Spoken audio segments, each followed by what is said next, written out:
ভাই আসসালামু আলাইকুম। ওয়ালাইকুম আসসালাম। আপনাদের এলাকায় ইয়াসিনকে কি চেনেন আপনি? ও ইয়াসিন, হ্যাঁ। ইয়াসিন আমি, সমস্যা নেই। কি সম্পর্কে ভাই?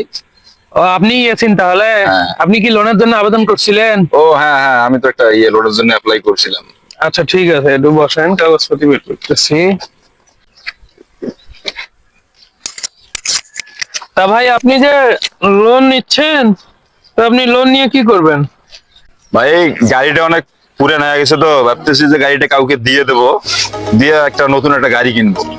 ওই জন্য আর কি লোনের আবেদনটা করছিলাম। গাড়ি কাউকে দিয়ে দিবেন মানে? হ্যাঁ, এটা গাড়ি অনেক পুরান হয়ে গেছে, তো এটা কোনো একজন ফকির মিসকিনকে দিয়ে দেবো, একটা নতুন একটা গাড়ি কিনবো। তো নতুন গাড়ি কিনতেছেন, ভালো কথা। হ্যাঁ, তো 1 বছরের মধ্যে কিন্তু টাকা পয়সা শোধ না হলে কিন্তু আমরা গাড়ি আবার রিটার্ন নিয়ে নেব। ভাই আপনি এই কথাটা আগে বলবেন না? কে ভাই? তাহলে ভাই আমি আপনাদের কাছ থেকে 1 বছর আগে লোনটা নিতাম, নিয়ে বিয়েটা করতাম। ও বিয়ে করতেন?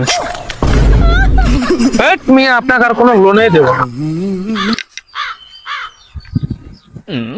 শালার কথাটা কয়া ভুলিয়ে করনু নাকি?